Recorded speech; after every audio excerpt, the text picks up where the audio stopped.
All right, semester 2, doing a little bit of review so we can have you guys ready and raring to go when we get into the big bad semester 2 stuff. So we're going to be solving equations here. Now there's a couple of things we got to keep in mind. We're going to try to keep it a little simpler this first day.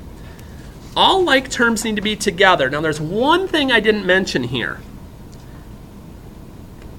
and that is they have to be on the same side of the equals. So when I have like terms, I may have two x's or two k's, but if they're not on the same side, I do something a little bit different than I would if they're on the same side. We're going to isolate or get our variable term alone, then we're going to solve it. So we're going to be doing opposites here. And just keep reminding yourself, when I talk about opposites, it's pretty simple. Plus and minus are opposites of each other. Okay, multiply and divide are opposites of each other, and that goes either way. If I want to get rid of a plus, I do a minus to it.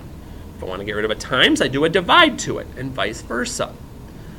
So when I look at this first one, and I'll get you guys kind of involved as we're doing this too, I look and I say, hey, these are on the same side and they both have v's, but now here's my one question though, because I'm kind of confused here. Okay, that's negative 4v. I don't see a number in front of this v. What number's there? 1. So I look and I say, okay, now negative 4 plus 1. Some of you are more comfortable using a calculator to get that, and I'm not going to fight that battle. I always like to look at this like money though. If I owe somebody $4 and I pay him $1 back, now I only owe him 3. Because everybody likes money, everybody thinks about money all the time, so let's use it in here. Okay, so I've got my like terms together. Oh, I guess I used y instead of v. Well, that's okay. We still have a variable. But here's the kicker on this one. A lot of us will see this minus and we think it's minus, but it's not. This isn't y minus 3. What is this actually? Yeah, it's negative 3y. I'm actually multiplying negative 3 times y. So what's that opposite of multiply again? Divide. And so when you're doing these, and again, I'll have some of you that are equation experts right off the bat. Negative divided by negative is positive. And again, I could even punch that into the calculator as long as I know the steps. But I want you to show me what you're doing.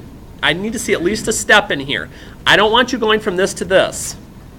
Until I get to know what your skill set is, what your level is of doing this, I want you to be able to, show me what's going on.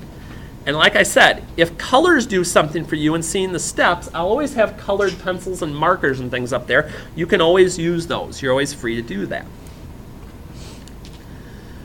So here's where life starts to change a little bit. Number 2. Are there any like terms that I can put together that are on the same side of the equals? Yeah. Okay, these k's are. The 1 and the negative 5, even though they're both just numbers, they're on opposite sides. So that's a little different. I owe somebody $4 and I borrow 2 more. How much do I owe them now? Nice. So now I have a little different challenge than I did on the last one. Here's this k that I want to get by itself. But I've got this blasted 1 there that I got to get rid of. So what's the opposite, or how do I move a positive 1? What's the opposite of a positive or an add 1? Subtract it. And since those are on opposite sides of the equals, I've got to do the opposite. 1 minus 1, okay, that cancels. Notice I didn't do it here because this has a k. I owe somebody $5. I borrow 1 more. I owe 6. And now we're basically in the same situation we were here. And that's why I like showing work when I'm doing examples, because now I can look here and say, oh yeah, I don't want to add 6. That wouldn't work. That's multiply, so I got to divide. Okay. And the more you start to do that, the easier it gets. It's like anything else. the more you practice something, the more you get used to seeing it. You're like, oh yeah, that's how that works. That's easy. And surprisingly enough, math works the same way.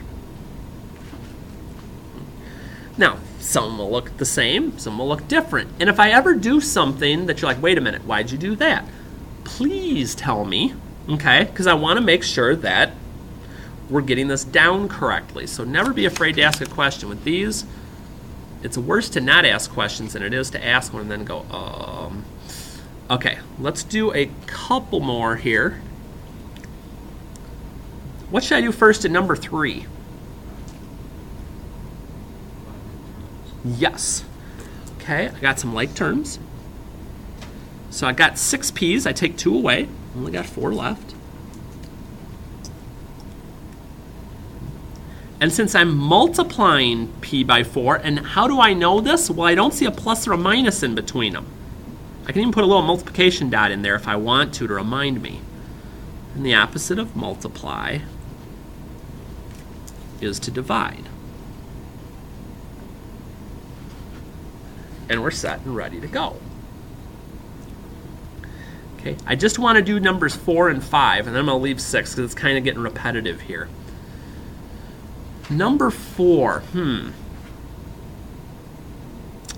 anything like that I can put together. 1 and 6, because they're both plain old numbers. Excellent. So if I have 1 and 6, that's going to be 7. And notice I didn't combine that with the negative 8 because the negative 8 has an x. That makes it a different term. So now I kind of do some things that are similar from number 2.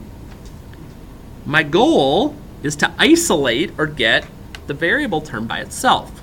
But right now I'm adding 7 to it. What's the opposite that I need to do to get it out of there? Yeah, minus it. I owe somebody $1. I borrow 7 more. I owe them 8. And now what's typically seems to be happening here is, again, I don't have a plus or minus sign in here, so it's multiply. And the opposite of that is to divide.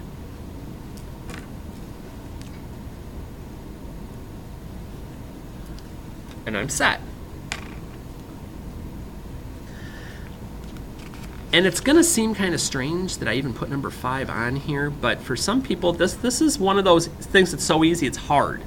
You're like, well, those are like terms. Okay. And some people look at this and say, well, wait a minute, there's no answer. Sure there is. I still, since I'm multiplying by 11, can divide by 11. And 0 divided by anything is just going to be 0. And that's fine. And that's how these are going to look. Now, reminder again. And if you wanted to do number 6 to see if you got it right, I'll tell you what the answer is. Gives you something to be able to kind of figure out on your own with this. But this note sheet, anything we ever have, anything that says notes is fair game to use on a quiz or test. So be sure that you keep this stuff in a safe spot. Whether it's your locker, a folder, whatever it happens to be. Like I said, if you want to have a folder and leave it in here with me because you're worried you're going to forget it, that's fine. Okay? But these just get kept for that purpose. Your job for today, and this is going to be in homework check number 1. This is assignment number 1, and I always suggest people label them. Because that way, if you go back later, you're like, now wait a minute, was this the first homework check or not? You're going to know. So homework check 1, number 1, and I'll always have it on the backboard too. Your job is to work through these. And let me stress something.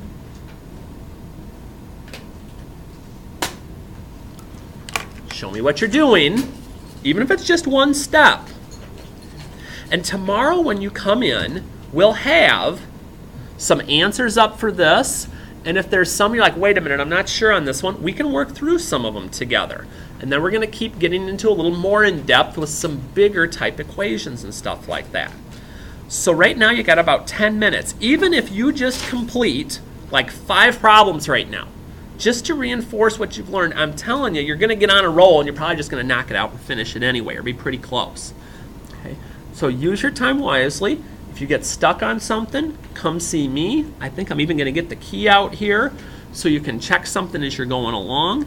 We can get you off to a really good start.